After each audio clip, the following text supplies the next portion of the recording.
حي على الصلاة.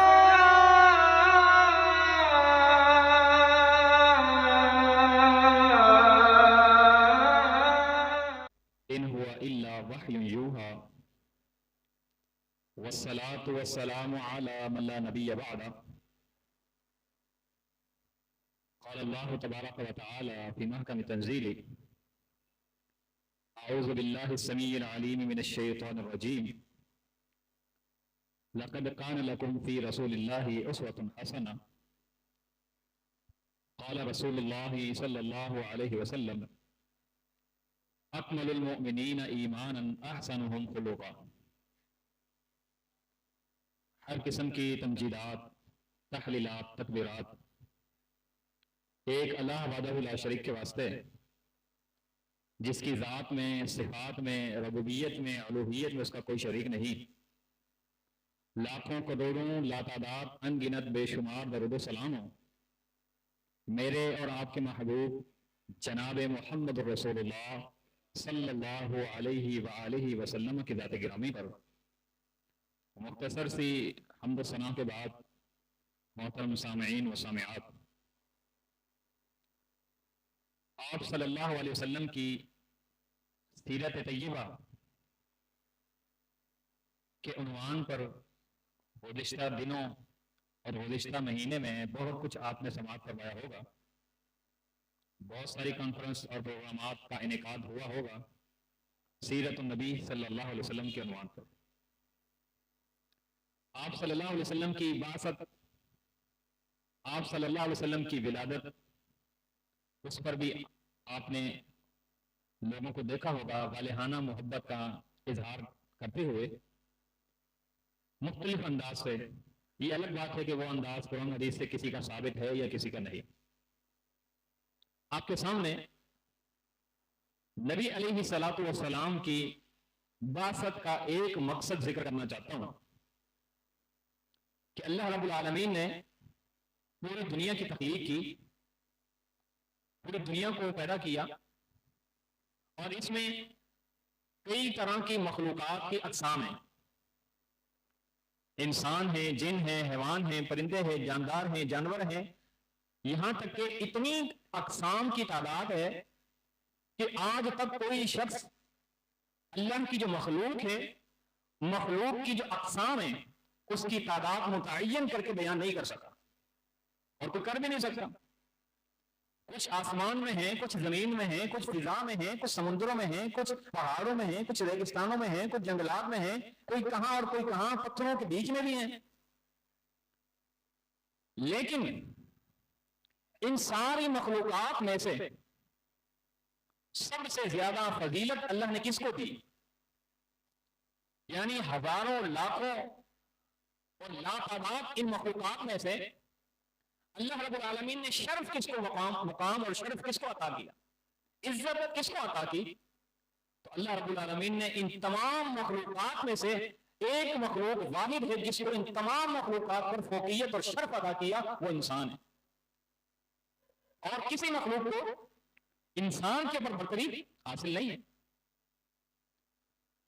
اب انسانوں میں سے جب سے آسمان اور زمین کی تخلیق ہوئی، ابتدا دن سے آدم علیہ السلام سے لے کر تا قیامت تک بہت سارے انسان آئیں گے، اور بہت سارے مخلوق انسان آئے اور چلے گئے، مزید آگے بھی بہت سارے آئیں گے۔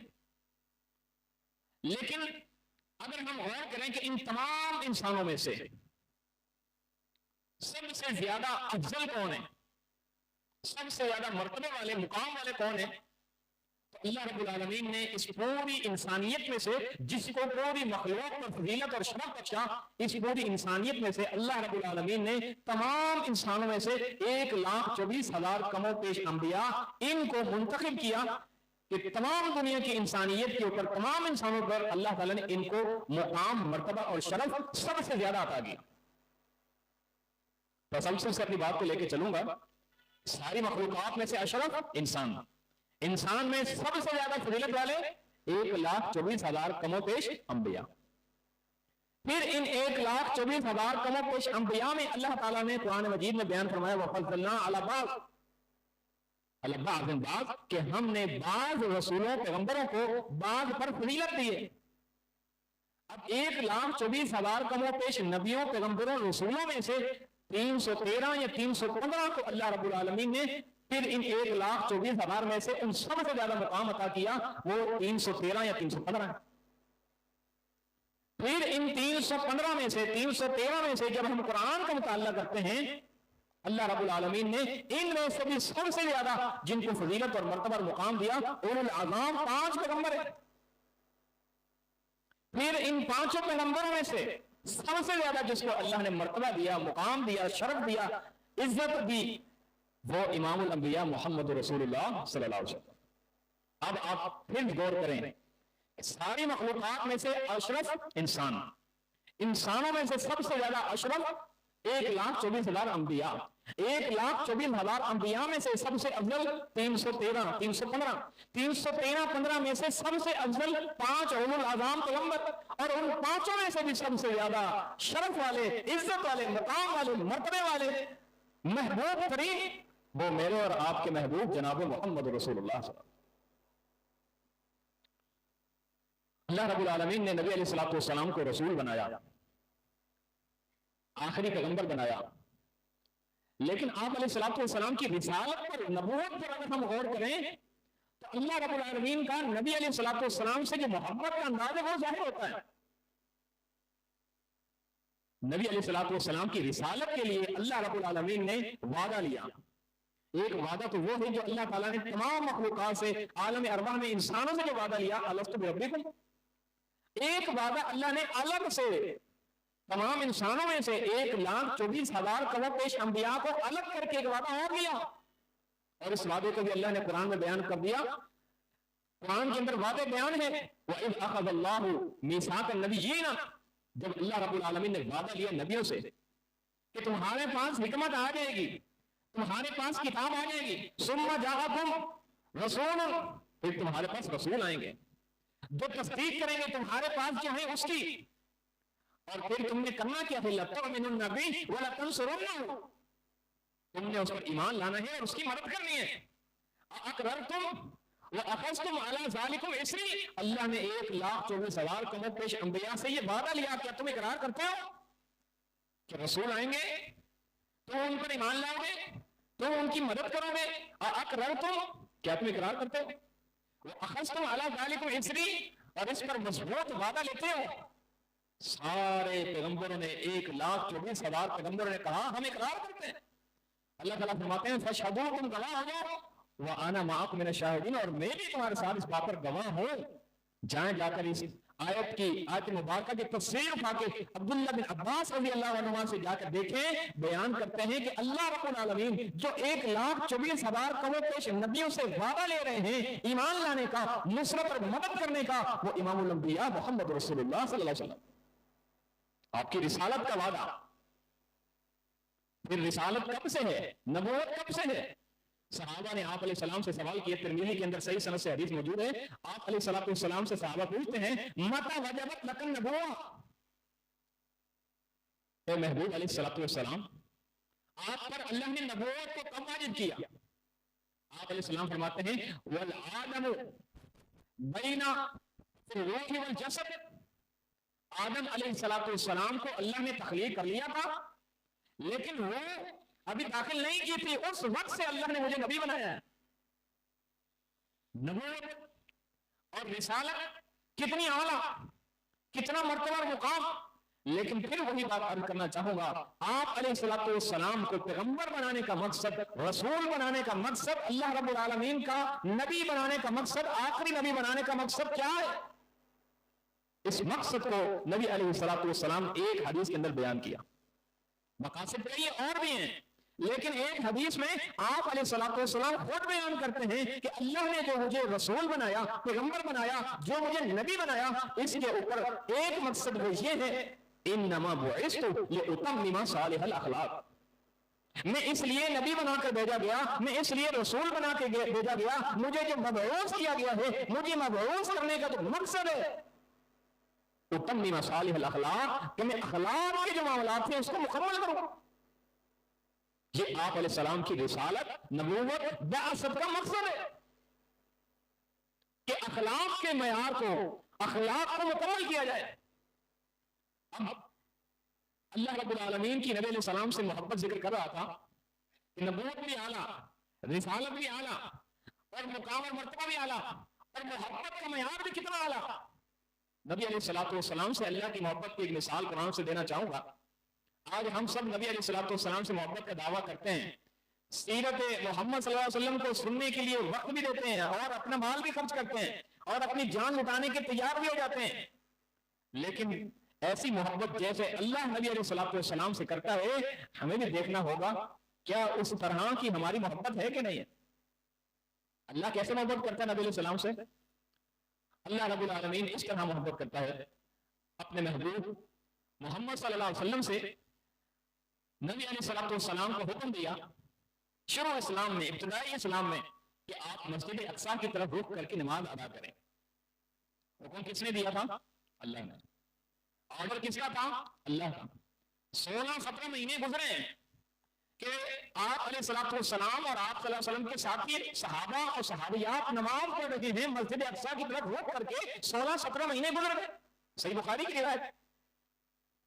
اس کے بعد آپ علیہ السلام کے دل میں خواہش آئی، آپ علیہ السلام کی دل میں خواہش آئی، یقین جانیں آپ علیہ السلام کا چہرہ مبارک، آپ علیہ السلام کی آنکھیں مبارک، آپ علیہ السلام کا دیکھنا، آپ علیہ السلام کا پلٹنا مڑنا اللہ کو اتنا پسند ہے کہ نبی علیہ السلام نے کوئی دعا نہیں کی، کوئی التجا نہیں کی، ہاتھ نہیں اٹھائے، گریہ وزاری نہیں کی، کوئی فریاد نہیں کی، صرف دل میں چاہت کی کہ اللہ کاش کہ ہمارا قبلہ بیت اللہ ہو جائے، مسجد حرم ہو جائے۔ اور اس چاہت سے ابھی زبان سے کچھ نکالا نہیں ہے، ہاتھ اٹھائے نہیں ہے، دعا کی نہیں ہے، صرف آسمان کی طرف دیکھا ہے، اپنے چہرے کو آسمان کی طرف کیا ہے۔ اور اللہ رب العالمین کو نبی علیہ السلام کے چہرے سے کتنی محبت ہے کہ اس چہرے کو جب آسمان کی طرف اٹھتا ہوا دیکھا، اللہ نے اعلان کر دیا قرآن مجید کے اندر، سورۃ بقرہ کے اندر، دیگر مقامات کے اوپر، قد نرى تقلب وجهك في السماء فلنولينك قبلة ترضاها۔ اے میرے محبوب، ہم نے آپ کے خوبصورت چہرے کو آسمان کی طرف اٹھتے ہوئے دیکھ لیا، ان قریب ہم آپ کو ایسے قبلے کی طرف پھیر دیں گے، ترضاها، اس کو آپ پسند کرتے ہیں۔ آپ کی رضا کی خاطر ہم اپنے فیصلے کو بدل دیں گے، ہم اپنے حکم کو بدل دیں گے، ہم اپنے آرڈر کو بدل دیں گے۔ کون کہہ رہا ہے؟ اللہ رب العالمین جو خالق کائنات، مالک ارض و سماء، اعلان کر رہے ہیں کہ ہم نے اے میرے محبوب آپ کے چہرے کو آسمان کی طرف پلٹ کے دیکھا ہے۔ محبت کا یہ انداز ہے، محبت کا یہ معیار ہے، محبت کا یہ اظہار ہے کہ ہم نے اس قبلے کو آپ کی رضا کی خاطر ہم نے بدل دیا۔ یہاں پر میں دو باتیں کرنا چاہوں گا۔ ایک بات یہ کہ تمام پیغمبر، تمام رسول، تمام انبیاء اللہ کی رضا کی خاطر دوڑتے ہیں، بھاگتے ہیں، محنت کرتے ہیں، مشقت کرتے ہیں، عبادت کرتے ہیں، اللہ کی رضا حاصل ہو جائے۔ مثال کے طور پر موسیٰ علیہ السلام، اللہ تعالیٰ نے جب طور پہاڑ پر بلایا تو موسیٰ علیہ السلام اپنی قوم کو لے کر آ رہے ہیں اور تیزی سے چل رہے ہیں، دوڑتے ہوئے آ رہے ہیں، آگے ہیں، قوم پیچھے ہے اور یہ جلدی میں ہے اور آگے ہیں۔ اللہ رب العالمین نے موسیٰ علیہ السلام سے سوال کر دیا، وَمَا أَعْدَلَكَ عَنْ قَوْمِكَ يَا مُوسَىٰ، اے موسیٰ معاملہ کیا ہے؟ اتنی جلدی میں کیوں ہے؟ تیری قوم تو پیچھے ہے، تو اتنی آگے کیوں ہے؟ اتنا دوڑ کیوں رہا ہے؟ اتنا جلدی میں کیوں ہے؟ کہا اللہ میری قوم میرے پیچھے ہے، وَأَجِلْتُ إِلَيْكَ رَبِّي لِتَرْضَىٰ، اللہ یہ جو میں جلدی کر رہا ہوں، یہ جو میں دوڑ رہا ہوں، یہ جو میں بھاگ رہا ہوں، یہ جو میں اپنی قوم سے آگے ہوں، وَأَجِلْتُ إِلَيْكَ رَبِّي لِتَرْضَىٰ، کہ اللہ تیری رضا حاصل ہو جائے۔ موسیٰ علیہ السلام جلدی کر رہے ہیں، آگے آگے چل رہے ہیں، قوم بہت پیچھے ہے، چاہتے کیا ہیں؟ اللہ کی رضا حاصل ہو جائے۔ اور ایک طرف موسیٰ علیہ السلام اور تمام پیغمبر اللہ کی رضا کو حاصل کرنے کے لیے محنت اور مشقت کرتے ہیں، جلدی کرتے ہیں، دوڑتے ہیں، اور دوسری طرف اللہ کا نبی علیہ السلام سے محبت کا یہ انداز، محبت کا یہ اظہار، محبت کا یہ معیار ہے کہ اے نبی علیہ السلام، اے میرے محبوب، آپ کے چہرے کو آسمان کی طرف اٹھتے ہوئے ہم نے دیکھ لیا ہے، ہم آپ کے قبلے کو تبدیل کر دیں گے اس طرف جہاں آپ پسند کرتے ہیں، جہاں آپ راضی ہیں، جہاں آپ خوش ہو۔ نبی علیہ السلام کی خوشی اور رضا کی خاطر اللہ رب العالمین قبلہ چینج ہوا۔ قبلہ کی تبدیلی کا ایک اور مقصد بھی اللہ نے بیان کیا قرآن میں، تو محترم سامعین، ایک بات تو یہ تھی. دوسری بات تو آپ کے سامنے رکھنا چاہوں گا کہ ہم سب نبی علیہ الصلوۃ والسلام کی محبت کے دعویدار ہیں. اللہ کی محبت کیا ہے کہ چہرے کو دیکھ کر اپنے فیصلے کو، اپنے حکم کو، اپنے امر کو، اپنے آرڈر کو بدل دیا. کیا ہم نے کبھی اپنے فیصلے کو، اپنے حکم کو، اپنے آرڈر کو نبی علیہ السلام کی محبت میں بدلا؟ ہم نے بھی فیصلہ کیا ہوا ہے. نوجوانوں نے فیصلہ کیا ہے جب شادی ہو جائے گی داڑھی پھر رکھیں گے، اور جو شادی شدہ ہیں انہوں نے فیصلہ کیا ہوا جب بوڑھے ہو جائیں گے داڑھی پھر رکھیں گے. نبی صلی اللہ علیہ وسلم سے محبت میں اپنے فیصلے کو بدلو. نبی علیہ الصلوۃ والسلام کی محبت میں اپنے فیصلے کو بدلو. آپ نے یہ فیصلہ کیا ہوگا فلاں کے گھر میں جاؤں گا نہیں، فلاں میرے گھر آئے گا نہیں، اس سے کبھی میں بات نہیں کروں گا، اس سے کبھی میں ملوں گا نہیں، وہ ہماری شادی میں نہیں آئے گا، ہم اس کی شادی میں نہیں جائیں گے، وہ ہماری میت پر نہیں آئے گا، ہم اس کی میت میں نہیں جائیں گے، وہ ہماری مسجد میں نہیں آئے گا، ہم اس کی مسجد میں نہیں جائیں گے، وہ ہم سے نہیں ملے گا، ہم اس سے نہیں ملیں گے، وہ ہماری دعوت نہیں کرے گا، ہم اس کی دعوت نہیں کریں گے. ہم نے یہ سارے فیصلے کر رکھے ہیں. رب کعبہ کی قسم ہے، نبی علیہ الصلوۃ والسلام کی محبت میں اپنے ان فیصلوں کو بدل لو. اللہ رب العالمین کی محبت نبی علیہ السلام سے اپنے فیصلے کو بدل دیا. ایک کو ناسخ اور دوسرے کو منسوخ کر دیا. آؤ برا ہم جو ادنا سے ہیں، ہماری کوئی اہمیت اور اوقات اور وقت نہیں ہے، ہم نبی علیہ الصلوۃ والسلام کی محبت میں اپنے ان آرڈر کو، ان فیصلوں کو بدل لیں. آپ علیہ الصلوۃ والسلام کی بعثت کا ذکر کر رہا تھا. بعثت کا مقصد اخلاق کے جو معیار ہے اس کو پورا کرنا. آج ہم اخلاقی طور پر کس قدر پسماندہ ہو چکے ہیں. اخلاق ہمارے ہاتھوں سے کس قدر چھوٹ چکا ہے. ہمارے دست و گریبان ہم اپنے ہی رشتہ داروں، اپنے اقارب، اپنے ہی بزرگوں، ہر ایک دوسرے کے دست و گریبان ہے. بھائی بھائی سے لڑ رہا ہے، بہن بھائی سے لڑ رہی ہے، والدین اولاد سے لڑ رہے ہیں، اولاد والدین سے لڑ رہے ہیں، رشتہ دار لڑ رہے ہیں، دوست لڑ رہے ہیں، پارٹی اور گروہ اور فلاں سارے معاملات. نبی علیہ الصلوۃ والسلام کو تو مبعوث اس لیے کیا لِتَتَمِّ مَصَالِحِ الْأَخْلَاقِ. کیا سمجھتے ہیں آج ہم کہ ایمان ہمارا مکمل ہو گیا؟ میں سوال کرنا چاہوں گا، ایک شخص 5 وقت کی نماز پڑھتا ہے اور سنت کے مطابق پڑھتا ہے اور وہ شخص واحد بھی ہے، کیا اس نے ایمان کو مکمل کر لیا؟ ہرگز بھی نہیں. 5 نمازیں جماعت کے ساتھ سنت کے مطابق پڑھ لینے سے رب کعبہ کی قسم ہے ایمان مکمل نہیں ہوتا. رمضان المبارک کے مہینے کے روزے رکھ لینے سے، سنت کے مطابق رکھ لینے سے ایمان مکمل نہیں ہوتا. نماز اور روزہ پھر ساتھ حج ادا کر لینے سے ایمان مکمل نہیں ہوتا. نماز بھی کرے، روزہ بھی رکھے، حج بھی کرے، زکات بھی ادا کرے، پھر بھی ایمان مکمل نہیں ہوتا. اکمل المؤمنین ایمانا، ایمان کب مکمل ہوتا ہے؟ اکمل المؤمنین ایمانا احسنهم خلقا، جب اخلاق میں انسان سب سے اچھا بن جاتا ہے. اکمل المؤمنین ایمانا، انسان اپنے ایمان کو اس وقت مکمل کرتا ہے. 5 وقت کا نمازی ہے، تہجد گزار ہے، صوم صلاۃ کا پابند ہے، حج اور عمرے اور صدقات اور خیرات بے تحاشا ہے. اگر اخلاق نہیں ہے، اگر مزاج کے اندر نرمی نہیں ہے، زبان سے اگر کسی کو تکلیف پہنچاتا ہے، زبان سے دوسرا مسلمان بھائی محفوظ نہیں ہے، رب کعبہ کی قسم ہے آپ علیہ الصلوۃ والسلام کی اس حدیث کے مطابق اس کا ایمان مکمل نہیں ہے. اکمل المؤمنین ایمانا احسنهم خلقا، ایمان اس میں مکمل ہوگا جو حسن اخلاق کے اندر پورا ہو. آج ہمارا باہر رویہ بہت اچھا، دوستوں یاروں کے ساتھ کھانا کھاتے ہیں، گپ شپ کرتے ہیں، مذاق کرتے ہیں، برداشت کرتے ہیں، سب کچھ، اور گھر میں جاتے ہیں ہمارا گھر کے اندر مزاج ظالم بادشاہ حکمرانوں جیسا. کسی کو ذرا سا جملہ نہیں بولنے دیتے، کسی کو ہنسنے نہیں دیتے، کسی کی کوئی بات برداشت نہیں کرتے، کسی کو اجازت نہیں ہوتی آپ کے آنے کے بعد کہ گھر کے اندر کوئی ہلچل ہو جائے. یہ اخلاق اور معیار، یہ کردار، یہ کہاں سے آیا؟ رسول اللہ صلی اللہ علیہ وسلم بیان فرماتے ہیں تم میں سے سب سے بہتر وہ ہے خیرکم لأہلہ، جو اپنے گھر والوں کے لیے سب سے اچھا ہو، گھر والوں کے لیے کھانے پلانے میں اچھا ہو، گھر والوں کے لیے ہنسی مذاق میں اچھا ہو، گھر والوں کے لیے پیار محبت میں اچھا ہو، گھر والوں کے لیے نرمی میں اچھا ہو۔ ہمارے گھر کے اندر اخلاق کیا ہیں؟ بغیر گالی کے باتیں نہیں ہوتی، بغیر تانا مینا کے باتیں نہیں ہوتی، اور یہ اخلاق ہے اور یہ ایمان کی تکمیل ہے۔ ہرگز بھی نہیں۔ اپنے گھر کے اندر اپنے اخلاق کو اعلیٰ معیار کا بنائیں، کیونکہ سب سے بہتر انسان وہ ہے جو گھر میں سب سے اچھا ہے، سچائی کے ساتھ، عدل و انصاف کے ساتھ، نرمی کے ساتھ، محبت کے ساتھ، میانہ روی کے ساتھ، درگزر کے ساتھ اور تعلیم و تربیت کے ساتھ اپنے گھر کے ماحول کو جو چلاتا ہے وہ گھر میں اچھا ہے۔ اور جو گھر میں رہنے والی ہیں عورتیں، ان عورتوں کے بارے میں بھی مسند احمد کے اندر روایت موجود ہے۔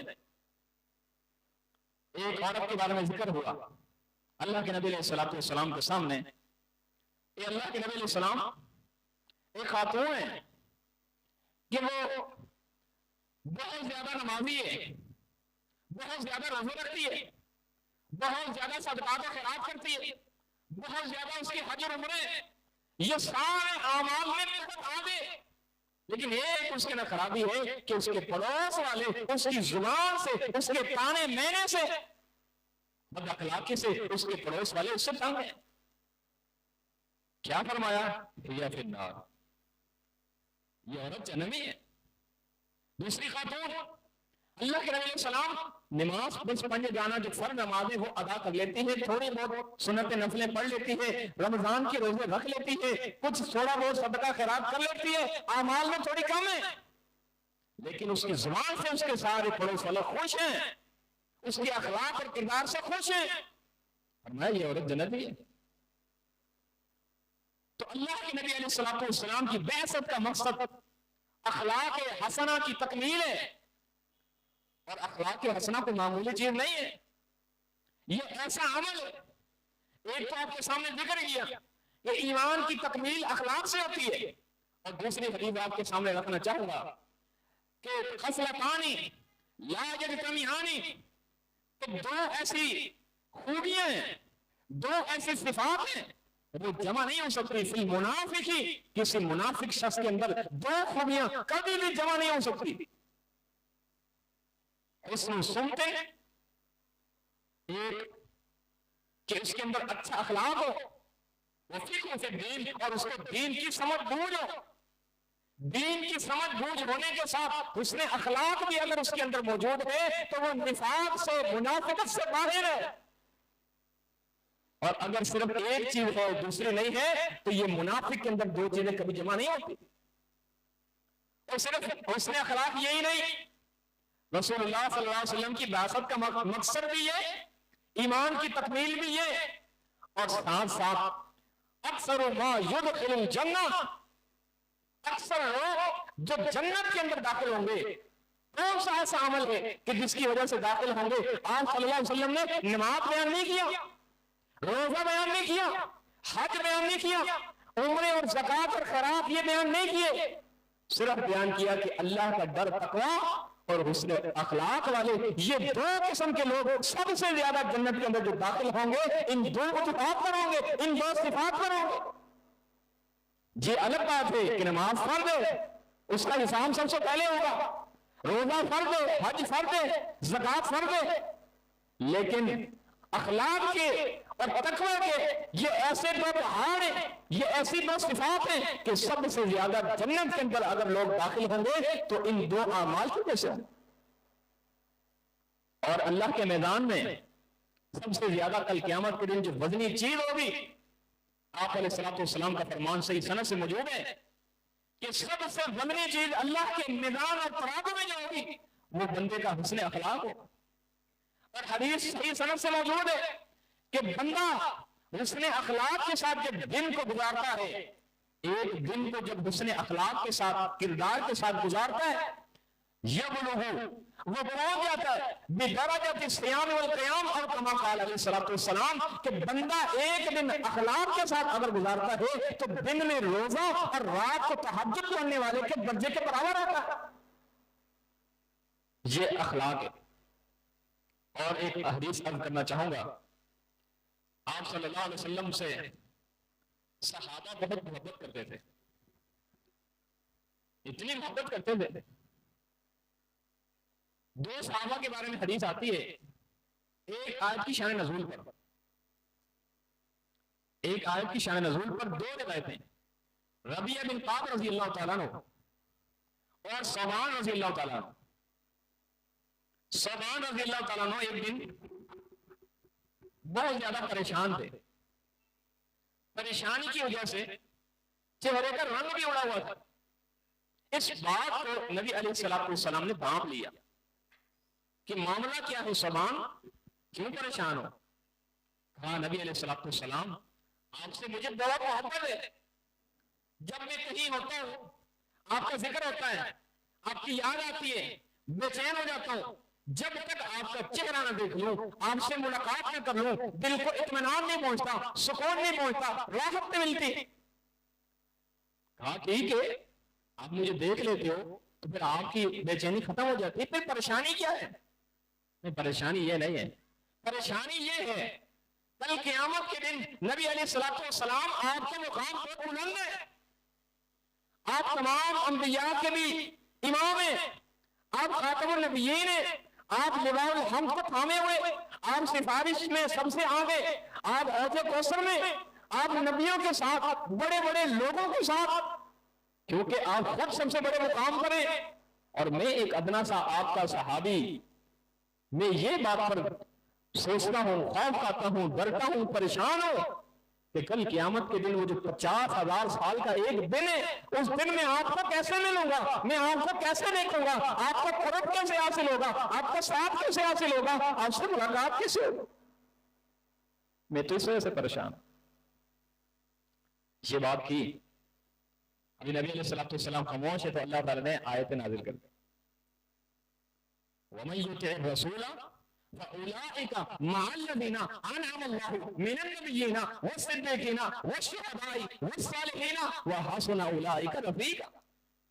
جو رسول اللہ صلی اللہ علیہ وسلم کی اتباع کرے گا, فرما برداری کرے گا, آپ صلی اللہ علیہ وسلم کے نقشے کے مطابق قدمیں, نقش کے مطابق زندگی کو بسر کرے گا, کل قیامت کے دن یہ نبیوں کے ساتھ ہوگا, یہ صدیقین کے ساتھ ہوگا, یہ شہداء کے ساتھ ہوگا, یہ نیکوکار لوگوں کے ساتھ ہوگا, اور یہ سب سے بہترین رفقاء ہیں.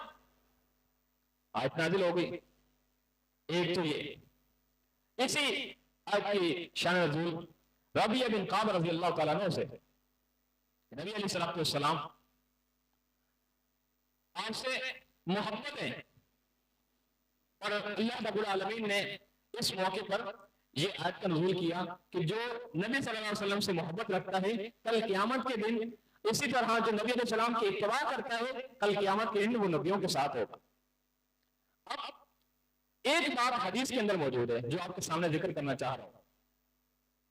ایک تو یہ عمل ہے کہ کل قیامت کے دن نبی علیہ السلام کا ساتھ چاہیے, صدیقین کا, شہداء کا, صالحین کی سب میں اگر کھڑا ہونا چاہتے ہیں, ان کا ساتھ اگر چاہتے ہیں تو رسول اللہ صلی اللہ علیہ وسلم کی کیا کرنی ہوگی؟ اتباع کرنی ہوگی. صرف نماز میں نہیں, ہمارا معاملہ کیا ہے؟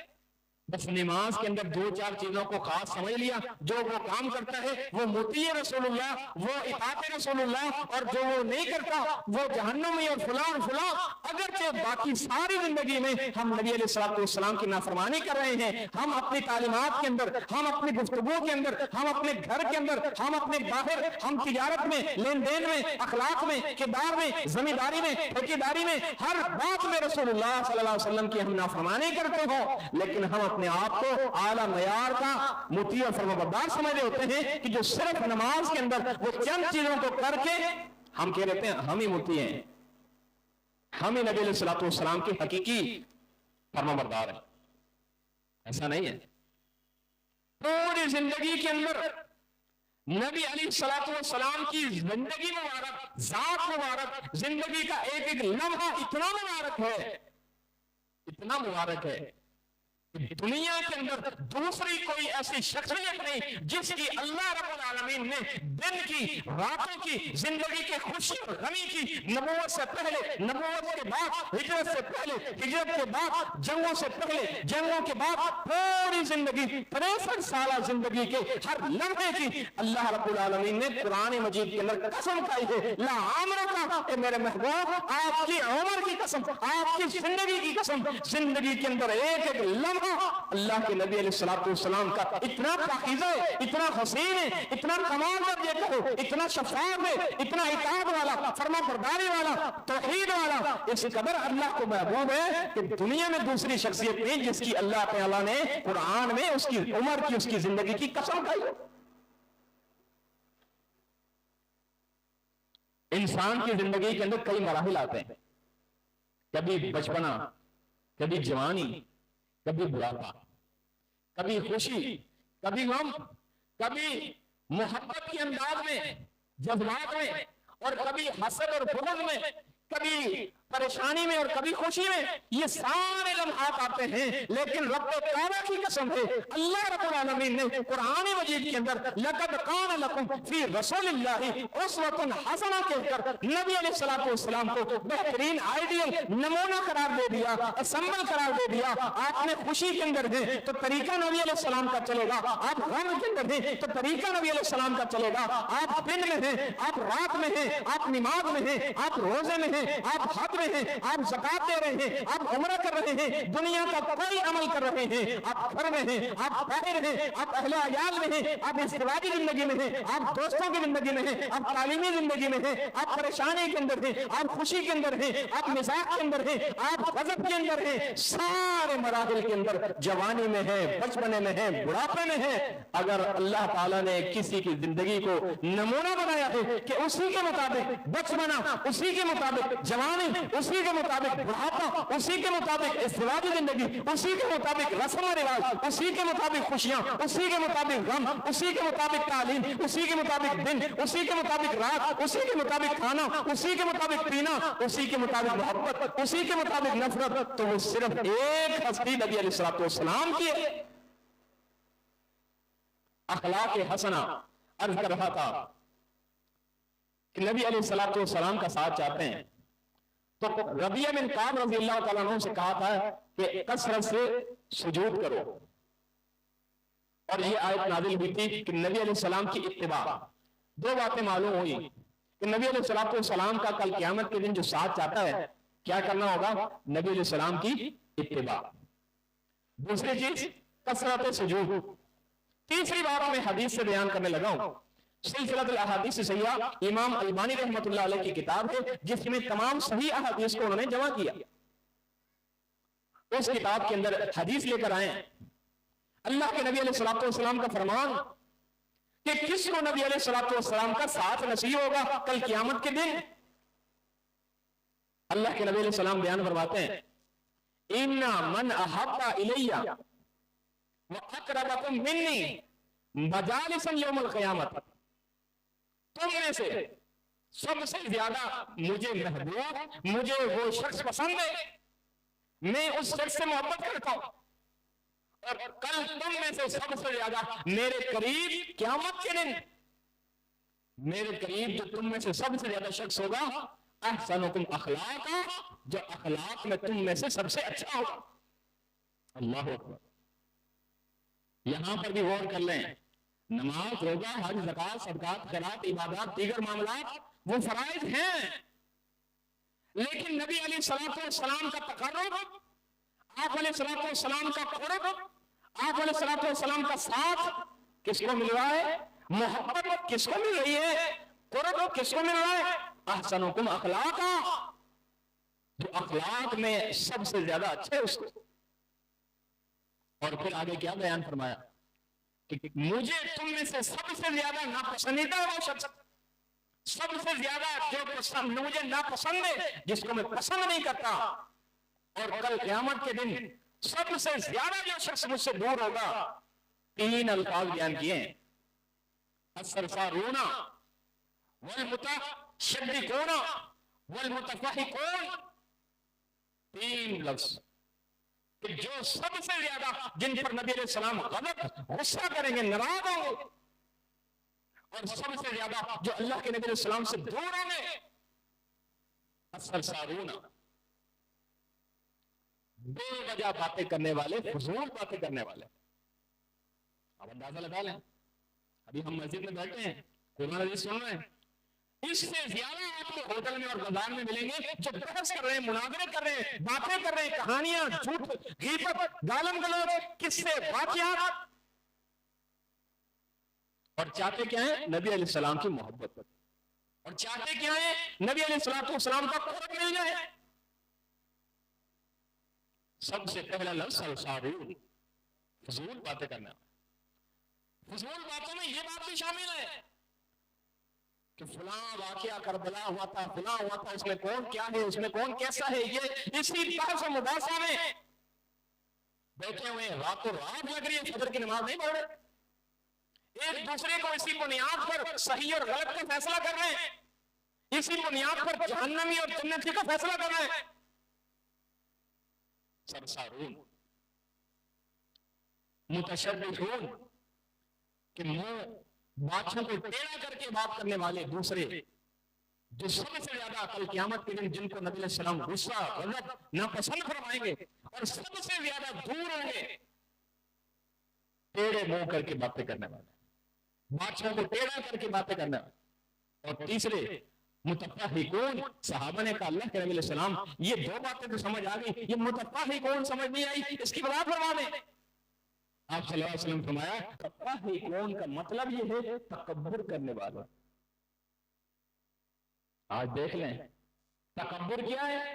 حق بات کو تسلیم نہ کرنا اور کسی دوسرے کو حقیر سمجھنا. حق بات کو بتلاتا ہے اس کو انکار کر دینا، یہ تکبر ہے. اور کسی دوسرے مسلمان بھائی کو حقیر سمجھنا، یہ تکبر ہے. تو کل قیامت کے دن سب سے زیادہ نبی علیہ السلام جن سے ناراض ہوں گے، جن پر غصہ کریں گے، جو سب سے زیادہ دور ہوں گے، فضول باتیں کرنے والے، باتوں کو ٹیڑھا کر کے باتیں کرنے والے اور تکبر کرنے والے.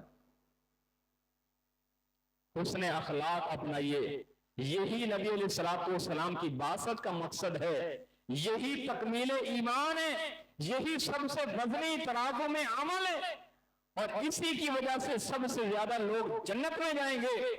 اور یہی وہ ایسا عمل ہے جس سے نبی علیہ السلام کی رفاقت، سب سے زیادہ قرب اور سب سے زیادہ محبت نبی علیہ السلام کی حاصل ہوگی. تو حسن اخلاق کی وجہ سے ہوگی. اللہ رب العالمین سے دعا کرتا ہوں میں نے اور آپ نے جو کچھ بھی قرآن و حدیث کی روشنی میں نبی علیہ السلام کی سیرت اور اخلاق کو سنا، سمجھا، اللہ رب العالمین سمجھنے کے بعد ہم سب کو کما حق کا وہ عمل کرنے کی توفیق عطا فرمائے اور اس کو آگے پہنچانے کی توفیق عطا فرمائے.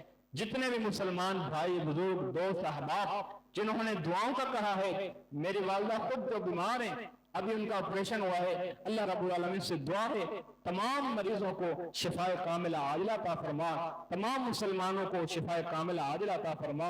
جو بے روزگار ہیں رزق حلال عطا فرما، جو بے اولاد ہیں نیک صالح اولاد عطا فرما، جو اللہ کسی بھی پریشانی میں مبتلا ہیں ان کی پریشانیوں کو دور فرما، جو بہن بیٹیوں کے رشتوں سے پریشان ہیں اللہ ان کے معاملات میں بھی آسانیاں فرما.